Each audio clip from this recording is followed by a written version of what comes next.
Hi, my name is Stephanie Huynh. I live in Boston. I grew up in Texas. I've lived everywhere. I lived in Japan for 4 years. I am currently a graduate student in photography here in Boston, and I'm also the creator of the travel blog, The Passport Lifestyle. I've been blogging for about 2 years now and freelance travel writing. So I have decided to join the Sanya campaign because this is really a destination that I would love to go to. I was never able to visit Hainan Island when I was in Japan, and I feel like it's a destination that really offers a lot in terms of natural beauty and culture. I love tropical destinations, and yeah, I mean, it would just be amazing to be given the opportunity to travel there. So why should I be selected? For one, I feel like I've established myself in the blogging world. I've been blogging for the past 2 years. And in addition to blogging, I'm a professional photographer. So I feel like the two really go really well together in terms of promoting a place. And I think that with my passion for travel could really help Sanya to gain exposure in the travel world. And so yeah, I mean, that with my growing social media presence, I think it would be really, really good.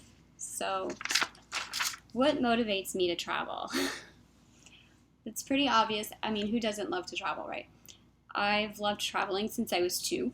I literally was kept on a leash. My mom kept me on a leash. I was 2 years old, and I would wander and explore and go everywhere.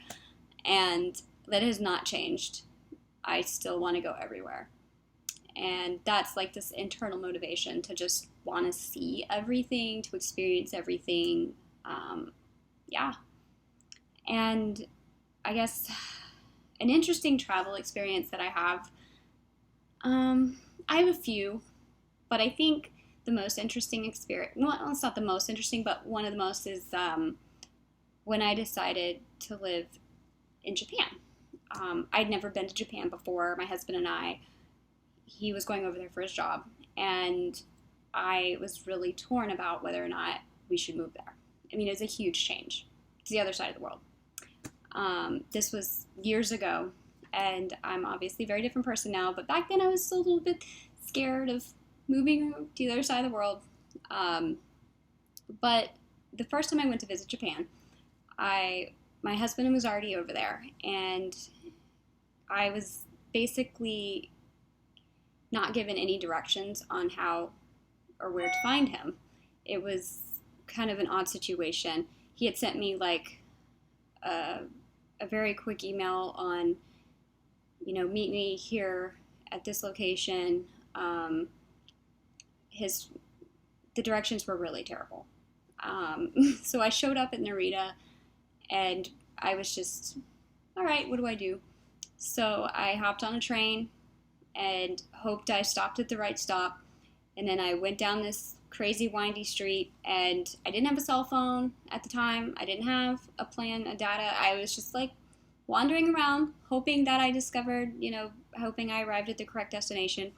And thankfully it was his hotel. And I knocked on his door and he answered.